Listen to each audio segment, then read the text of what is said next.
Olá pessoal, eu sou o pastor Ademir, seja muito bem-vindo ao canal Cultura Reformada e à playlist Pregação Reformada. Aqui você encontra pregação reformada todos os dias, pregação fiel, edificante. Por isso, se você está chegando agora no canal, já aproveita e se inscreve marcando o sininho das notificações para você não perder nada que produzimos aqui. Dá o seu joinha porque ajuda muito o canal, tá certo? E você gostou do vídeo, da pregação que você assistiu? Comenta e também recomenda para todo mundo que você conhece. Convida todo mundo aí para também acompanhar o canal Cultura Reformada. Aí detalhe, assiste o vídeo até o final porque depois da pregação eu volto para te atualizar sobre toda a programação de nosso canal. Tá combinado assim então? Sem mais enrolação então, bora para a pregação.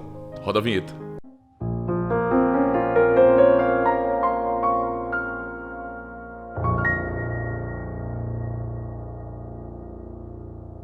Nesse momento vamos proceder uma primeira leitura usando uma das nossas confissões de fé, o Catecismo de Heidelberg.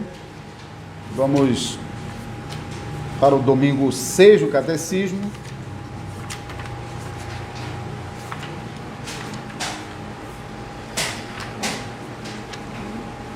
No boletim os visitantes receberam, pode acompanhar a partir dele também.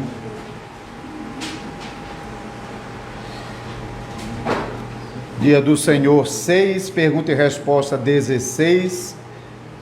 Por que tem de ser um homem verdadeiro e justo? Tem de ser homem verdadeiro, porque a justiça de Deus exige que a mesma natureza humana que pecou pague pelo pecado. Tem de ser homem justo, porque alguém que por natureza já é pecador, não pode pagar pelos pecados dos outros. Pergunta e resposta 17. Por que ele tem de ser ao mesmo tempo Deus verdadeiro? Ele tem de ser Deus verdadeiro, para que pelo poder da sua natureza divina, possa suportar em sua natureza humana o peso da ira de Deus e conquistar e restituir para nós a justiça e a vida.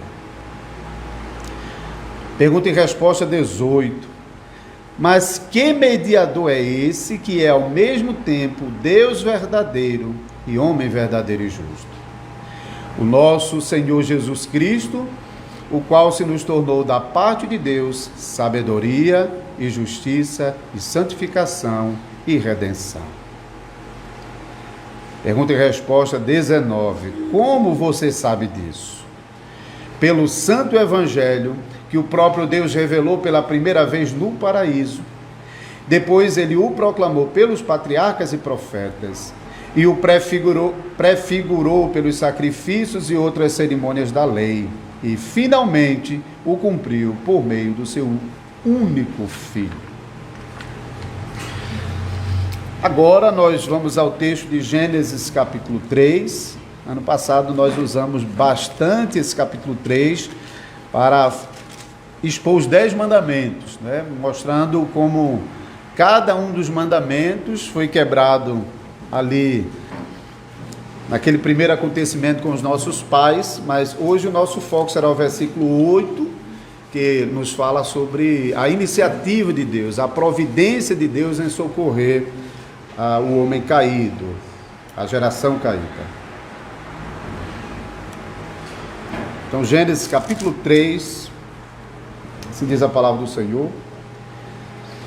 Mas a serpente, mais sagaz que todos os animais selváticos que o Senhor Deus tinha feito, disse à mulher: é assim que Deus disse: não comereis de toda a árvore do jardim? Respondeu-lhe a mulher: do fruto das árvores do jardim podemos comer, mas do fruto da árvore que está no meio do jardim, disse Deus: dele não comereis, nem tocareis nele, para que não morrais. Então a serpente disse à mulher: é certo que não morrereis, porque Deus sabe que no dia em que dele comerdes, se vos abrirão os olhos, e como Deus sereis conhecedores do bem e do mal. Vendo a mulher que a árvore era boa para se comer, agradável aos olhos, e árvore desejável para dar entendimento, tomou-lhe do fruto e comeu, e deu também ao marido, e ele comeu. Abriram-se então os olhos de ambos, e percebendo que estavam nus, coseram folhas de figueira e fizeram cintas para si. Quando ouviram a voz do Senhor Deus, que andava no jardim pela viração do dia, esconderam-se da presença do Senhor Deus, o homem e a mulher, por entre as árvores do jardim. E chamou o Senhor Deus ao homem e lhe perguntou: onde estás? Ele respondeu: ouvi a tua voz no jardim, e porque estava nu tive medo e me escondi. Perguntou-lhe Deus: quem te fez saber que estavas nu? Comeste da árvore que te ordenei que não comesses? Então disse o homem: a mulher que me deste por esposa, ela me deu da árvore e eu comi. Disse o Senhor Deus à mulher: que é isso que fizeste? Respondeu a mulher: a serpente me enganou e eu comi.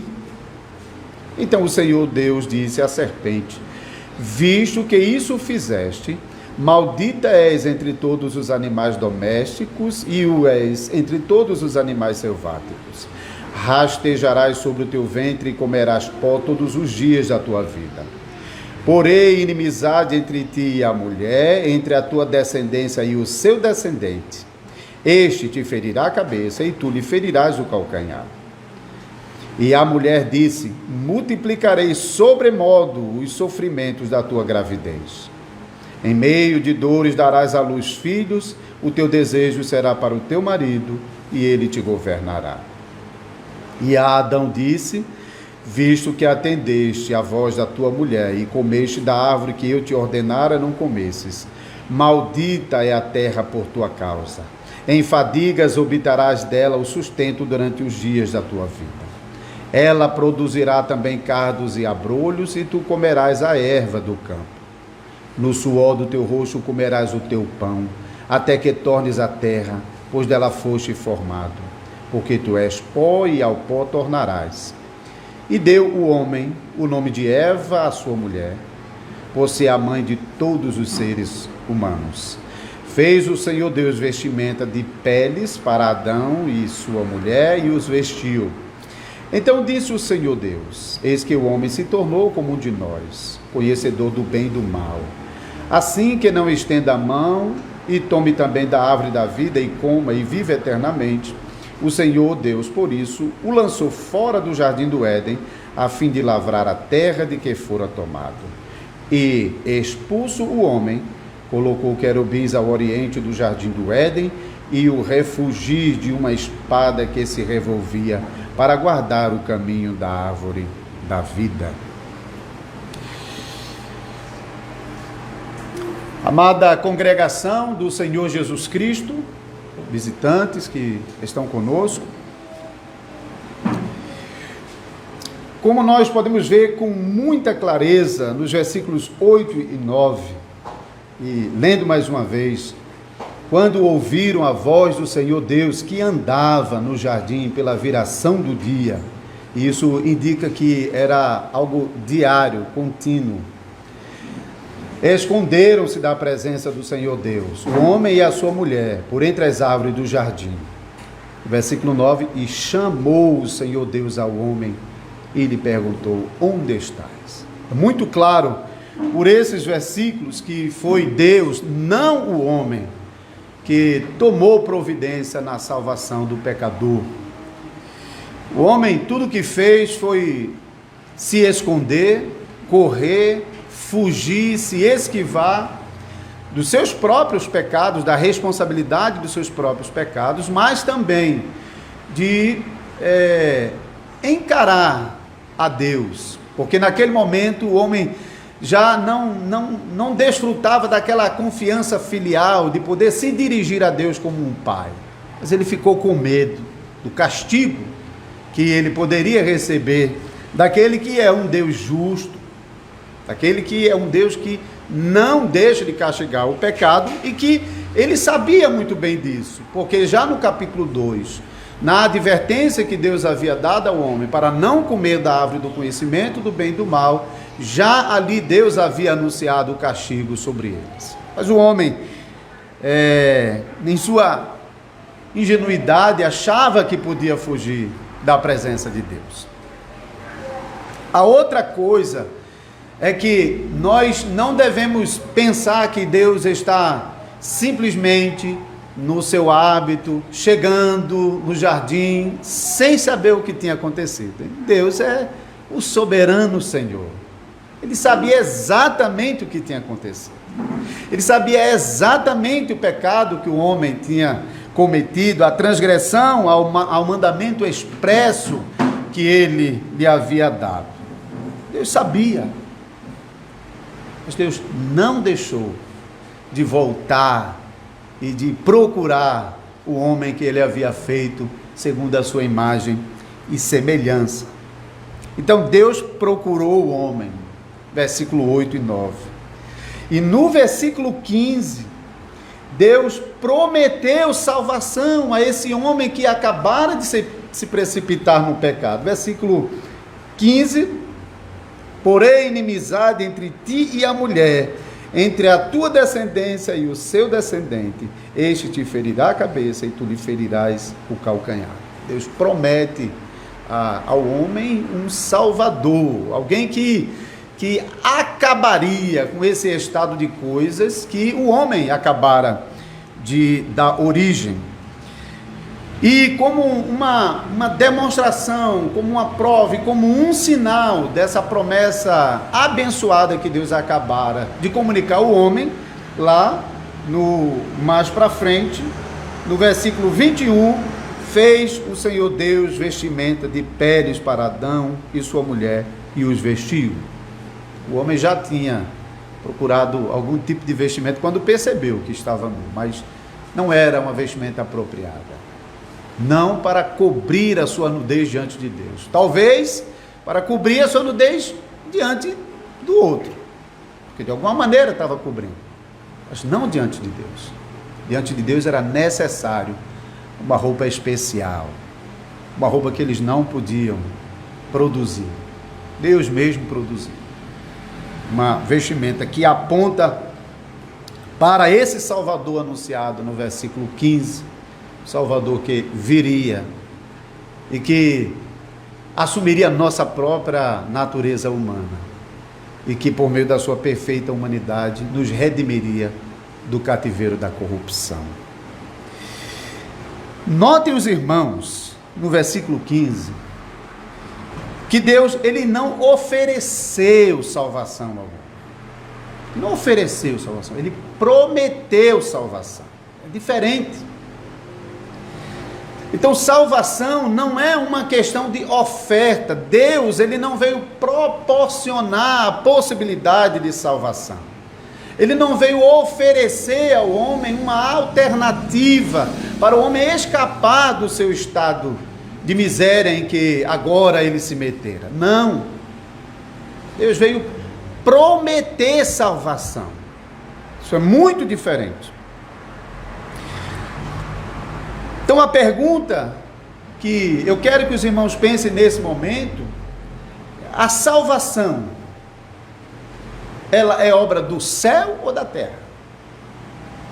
A salvação começa no céu ou começa na terra? Ou em outras palavras, a salvação é iniciativa de Deus ou dos homens?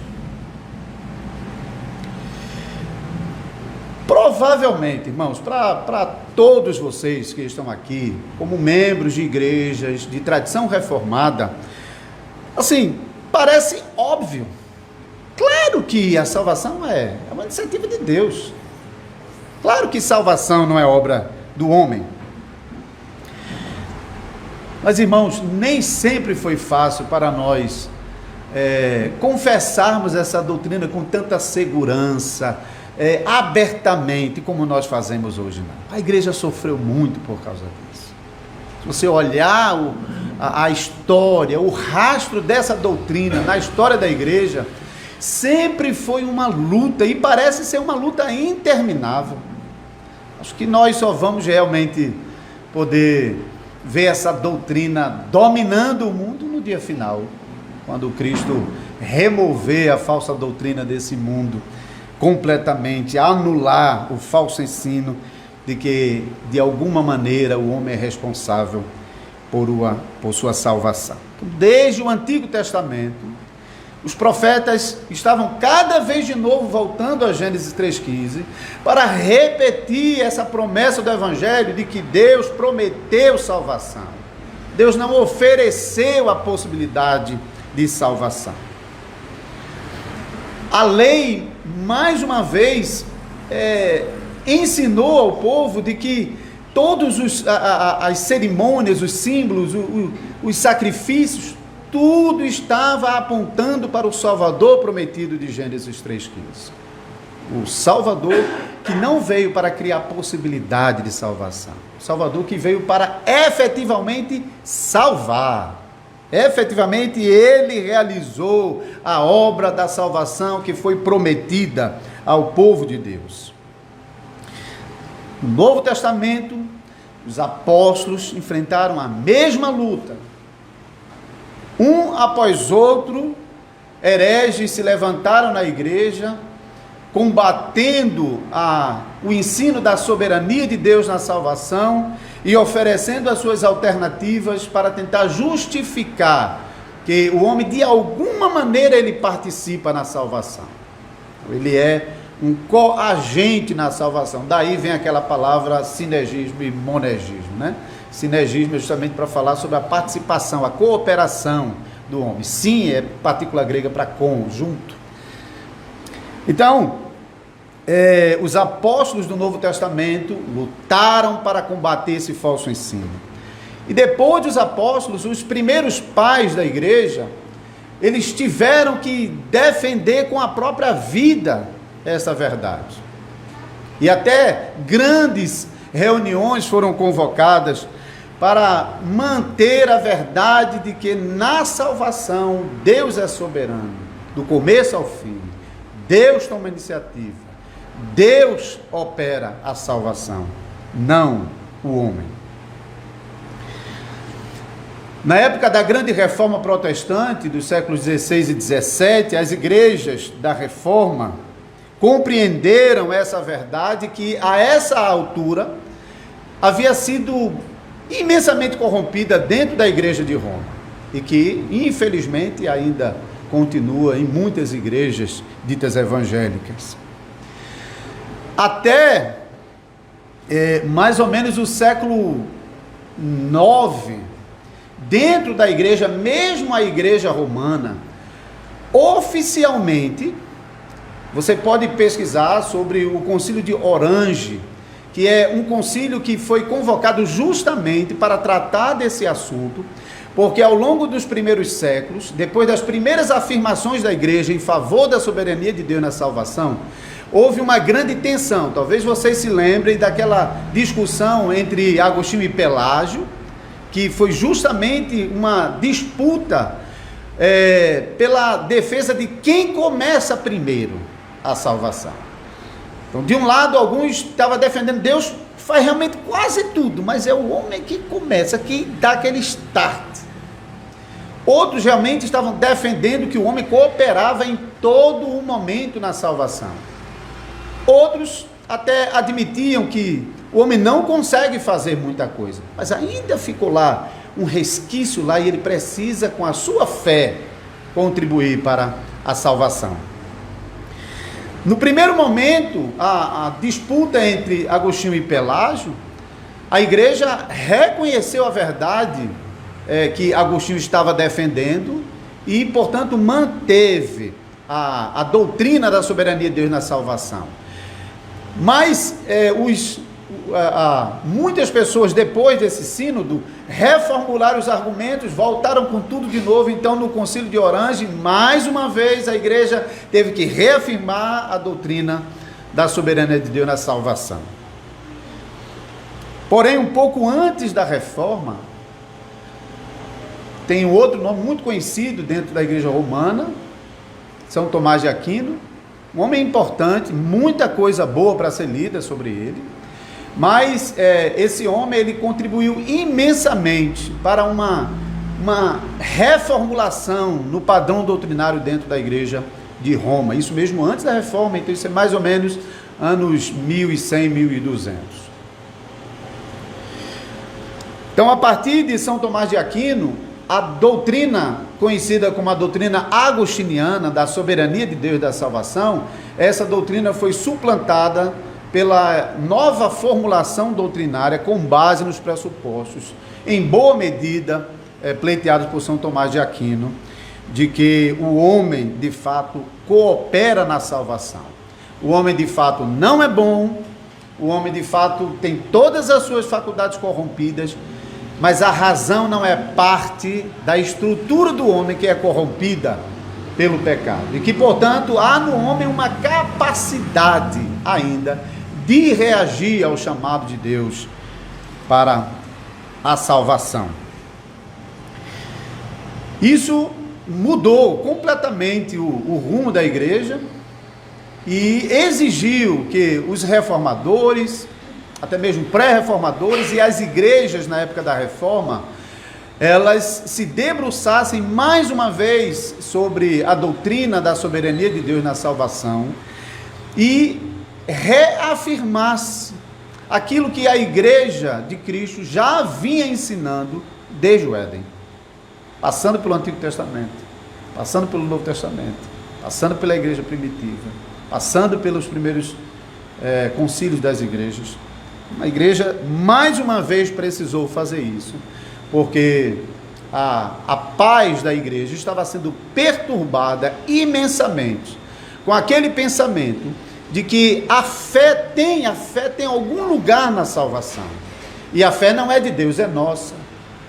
Portanto, nós, de alguma maneira, participamos da salvação.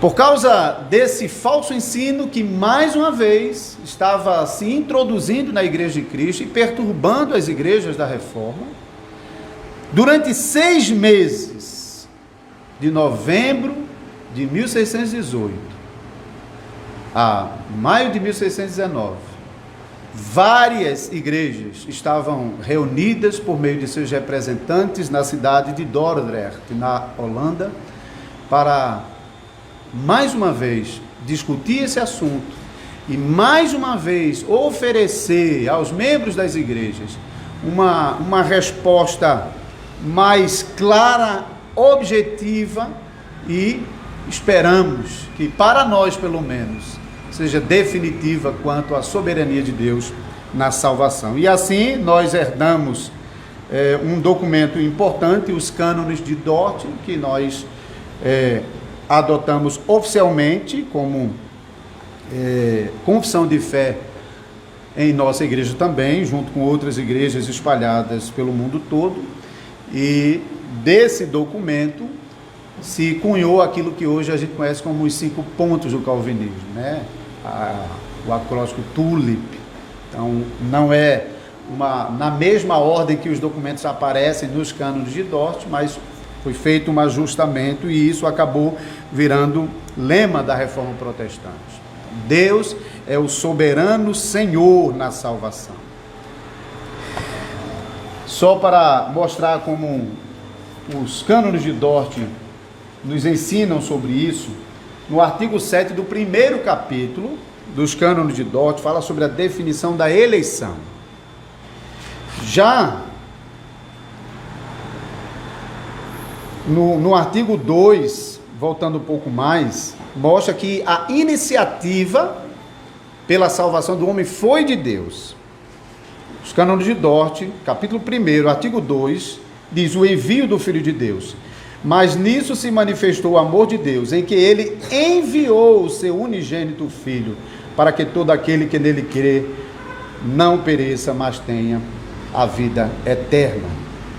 Então, é Deus que toma a iniciativa pela salvação. E no versículo 7, nós aprendemos um pouco mais sobre aquilo que estava em segredo nessa iniciativa de Deus de salvar o pecador. Então, o artigo 7, definição da eleição, diz assim: a eleição é um propósito imutável de Deus, pelo qual ele, antes da fundação do mundo, dentre toda a raça humana, caída pela própria culpa do estado original de integridade no pecado e na perdição, e segundo o soberano beneplácito da sua vontade, e por pura graça, escolheu em Cristo para a salvação um número definido de pessoas específicas, em nada melhores nem mais dignas que as outras, porém envolvidas na mesma miséria das demais.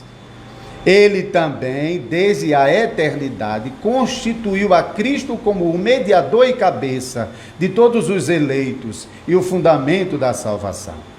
Assim decretou dar a Cristo os que haveriam de ser salvos e chamá-los e trazê-los eficazmente à sua comunhão pela sua palavra e Espírito.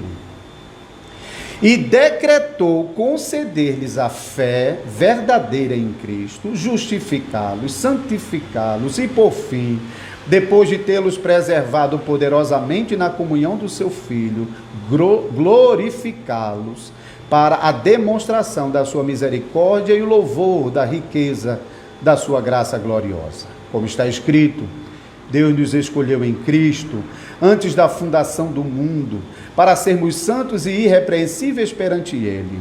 E em amor nos predestinou para Ele, para a adoção de filhos, por meio de Jesus Cristo, segundo o beneplácito de sua vontade, para louvor da glória da sua graça, que Ele nos concedeu gratuitamente no amado. Conforme Efésios 1, capítulo 4, 6.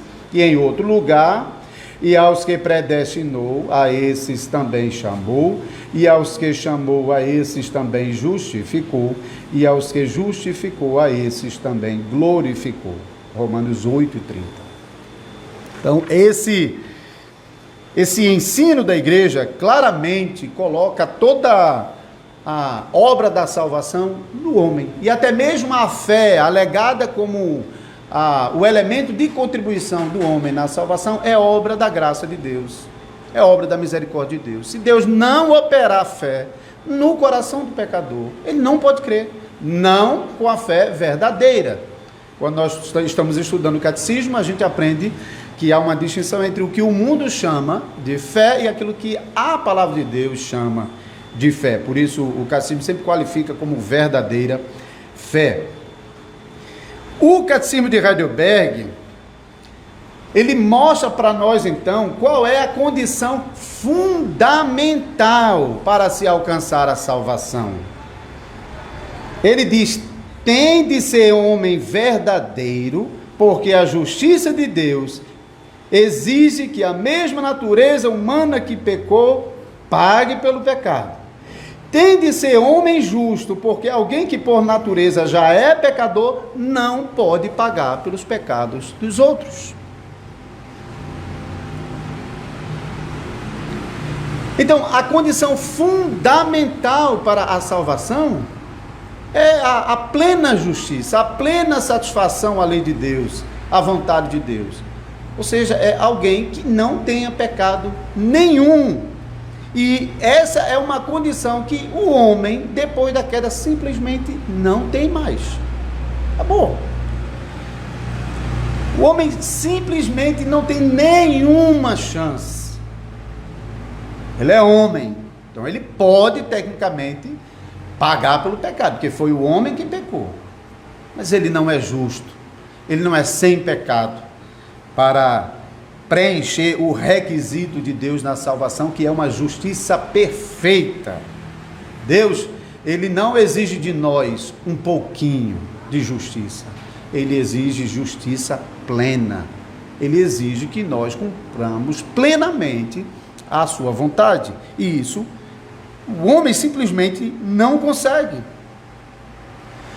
Depois da queda, o homem simplesmente não sabe o que é não pecar. O que é não pecar? Não sabemos. Não temos condição nem de imaginar como era Adão e Eva antes da queda. Só conhecemos alguma coisa sobre isso quando olhamos para Jesus Cristo, o homem justo, sem pecado, e aguardamos com esperança a promessa que nos foi feita de que também nós provaremos desse estado glorioso, gracioso no dia final. É por isso que o homem, na sua tentativa desesperada de garantir um lugarzinho no mundo, o seu lugar no mundo, que O ser humano, depois da queda, ele mostra que é da natureza dele isso. Já na queda, a gente vê que ele está querendo alguma coisa. Ele não se conformou com a posição que tinha, com o que Deus havia dado. Ele está sempre buscando mais alguma coisa. E não é diferente na religião. O homem, ele precisa de uma religião onde ele realmente tenha o seu papel, onde ele esteja lá, se não for o centro, mas que pelo menos tenha alguma coisa de valor. E assim a própria religião criada pelo homem é uma religião que tira de Deus a glória da salvação, porque Deus não é tudo. A obra de Jesus Cristo não é suficiente. Por mais que às vezes se usem jargões, Cristo é o único e suficiente Salvador. Não é. Para ele não é. Porque além da obra de Jesus Cristo, é necessário que eles contribuam de alguma maneira.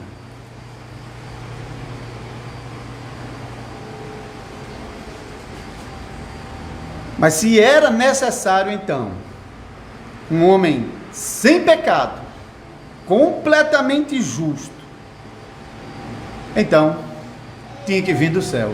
Não tinha na terra ninguém que preenchesse esse requisito. Então, mais uma vez, a resposta à pergunta inicial é: a obra da salvação é do céu, vem do céu, começa no céu. Na terra não tem nada que possa iniciar, contribuir, garantir salvação. Não está na terra definitivamente. Isso é exatamente o que aconteceu. A salvação veio do céu para a terra. Os cânones de Dort já falavam sobre isso. E este evangelho, que foi anunciado pela primeira vez lá em Gênesis 3,15, que foi repetido na lei e que foi usado pelos profetas e que ecoa em todas as páginas do Novo Testamento, esse evangelho nos diz em João 3,16, Deus amou o mundo de tal maneira que deu o seu Filho unigênito, para que todo aquele que nele crê não pereça, mas tenha a vida eterna. João 1,14, o Verbo eterno, que estava no céu, se fez carne e habitou entre nós. O Salvador veio do céu para a terra, trouxe a salvação do céu para a terra. E no versículo 5 do capítulo 1, João já disse: a luz resplandece nas trevas. É uma coisa realmente radical, não é mais ou menos. Não é que a coisa aqui estava meio esquisita, estava meio difícil. Não. O mundo é trevas. A luz veio para as trevas. Se alguém estiver consertando um carro ali fora e você chegar com uma lanterninha lá, vai servir de nada. Porque a luz, onde já existe luz, não tem função. Mas chegue perto de alguém que está no completo escuro, qualquer luzinha já ajuda, né? O contraste entre o estado do homem e aquilo que Deus veio fazer é completamente oposto. É luz e treva, vida e morte, comunhão e afastamento, salvação e condenação. João 4,19 diz mais: nós amamos, porque Ele nos amou primeiro. Não fomos nós, foi Ele, começou com Ele.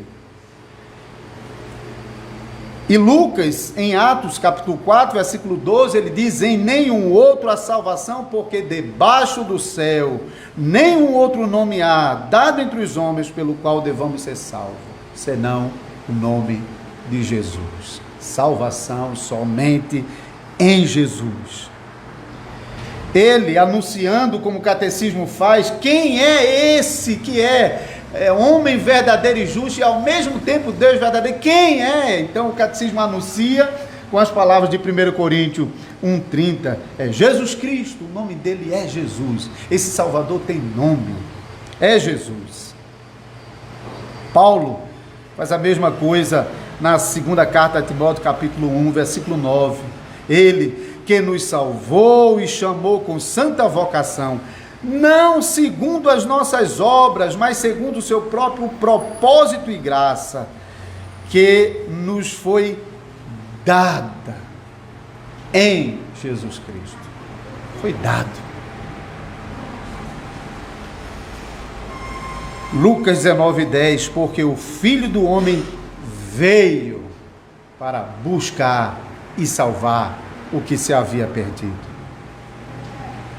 Como é que Paulo conclui em Romanos 3:27?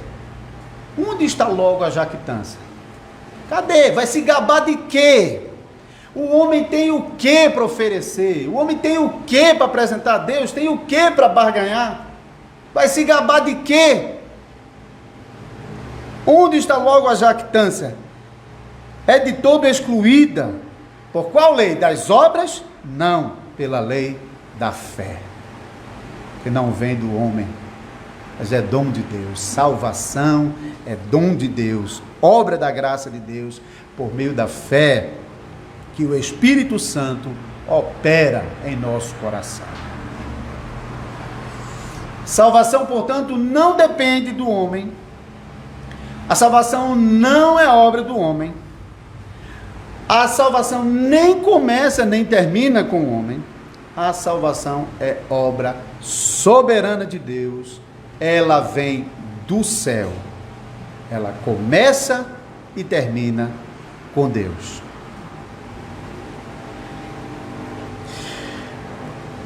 A gente sabe, irmãos, que em nosso redor há muitas pessoas que ainda pensam assim, que pensam que podem fazer alguma coisa e que devem fazer alguma coisa para a sua salvação. Tenham paciência, ajudem essas pessoas, não as ridicularizem. Lembre-se que se para nós hoje parece fácil nós ostentarmos essa verdade com tanta confiança, lembre-se que não foi sempre assim. Nós mesmos, como igreja de tradição reformada, nós sofremos ao longo do tempo, para que, pela graça de Deus, não pelos nossos esforços, a igreja fosse preservada na base dessa doutrina, porque fora dessa doutrina, a igreja perde sua identidade como igreja de Cristo Jesus. Olhe para essas pessoas com compaixão, com misericórdia.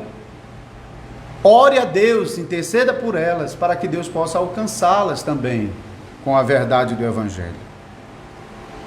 Porque há muitas pessoas que, por causa dessa doutrina, simplesmente nunca provou o verdadeiro consolo e segurança da salvação. Porque enquanto elas acreditarem que precisam fazer alguma coisa para serem salvas, não pode de fato ter descanso, ter paz. Não pode, não é possível. Porque se a salvação de alguma maneira depende, minimamente que seja, de alguma coisa que ela faça, então ela nunca pode ter certeza de que ela está salva. Por mais que ela ainda tenha motivos para se alegrar e louvar a Deus pela promessa do Evangelho, ela nunca chegou a provar de fato essa segurança, esse consolo da salvação, que só pode vir por meio da certeza de que a salvação não está pendurada por um pegadorzinho com a nossa fé, com o risco de cair com qualquer vento. A nossa salvação foi encravada na cruz, no nosso Salvador Jesus Cristo, o eterno Salvador, o Deus que se humanizou para o nosso bem, para a nossa salvação. Nós temos um grande exemplo na história para compreender a agonia que ilustra, de alguma forma, em alguma intensidade, pessoas que se apegam a essa ideia de que precisa fazer alguma coisa para ser salvo.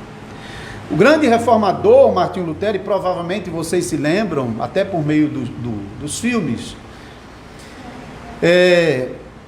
quando ele entra para o mosteiro, ele entra com aquele pensamento que ele sempre ouviu desde criança, de que ele precisava satisfazer a Deus, ele precisava agradar a Deus para encontrar a salvação. Ele não conseguia olhar para Deus como aquele pai amoroso, bondoso. Ele sempre olhava para Deus com aquela figura de alguém que está insatisfeito e irado e a ponto de lhe matar. Isso era como Lutero pensava, e isso só foi acentuado quando ele entrou para a vida monástica, porque lá dentro era como os monges viviam. Então, ele fazia de tudo, ficava tentando todo tipo de coisa para ver se com aquilo ele tinha alguma sensação de que Deus estava satisfeito, então ele pudesse encontrar paz. Então, muita leitura, muita oração, muito jejum, autoflagelamento, e sobe a escada de joelhos e faz de tudo. Mas quanto mais ele fazia, mais ele percebia que o coração dele não encontrava paz. Não encontrava paz. Ele não conseguia ter paz, porque quanto mais ele fazia alguma coisa, mais ele percebia que tinha alguma coisa que ele não tinha feito. Porque sempre será assim. Quem está buscando fazer alguma coisa para alcançar a salvação, vai sempre perceber que há um pouquinho mais.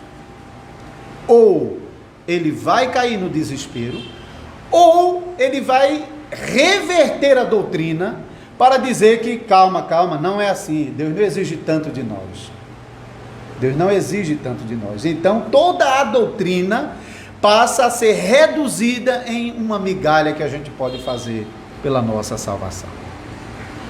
Pela graça de Deus, no caso de Lutero pelo menos, ele foi conduzido, como ele mesmo escreveu, para as portas do paraíso. Foi assim que ele descreveu a sensação quando ele abriu Romanos capítulo 1, versículo 17, e lá ele lendo sobre o justo viverá pela fé. Quando ele examinou melhor, ele percebeu que a justiça que Deus exige na lei, a perfeita justiça que ele não conseguia seguir, essa perfeita justiça, ele recebe de graça, pela fé em Jesus Cristo. Meu irmão, imagine você condenado à morte, e de repente no último momento chega lá uma notícia de que o governador, o presidente decidiu que você não vai mais morrer. Então aquela sensação de alívio profundo, isso foi o que o grande Lutero sentiu, e ele escreveu sobre isso. Quando eu percebi que a justiça que Deus exigia é ofertada a nós no Evangelho, abriu-se a porta do paraíso. Louvado seja o nome do Senhor.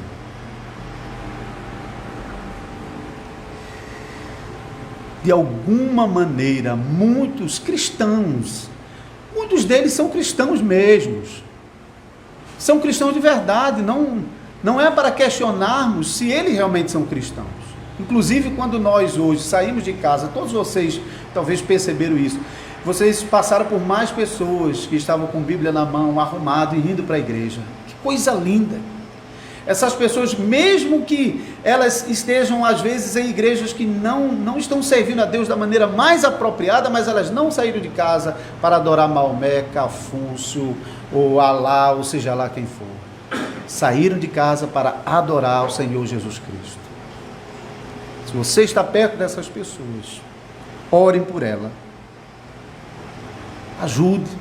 Se tiver oportunidade, com mansidão, com amor, debaixo de oração, procure compartilhar a verdade, o Evangelho dessas pessoas. Porque de alguma maneira elas continuam sem consolo nessa vida. O pleno consolo elas não podem ter enquanto não reconhecer que a sua salvação não depende em nada de si mesmas. elas precisam abandonar qualquer tentativa, qualquer esforço de fazer alguma coisa pensando que isso vai contribuir para a sua salvação.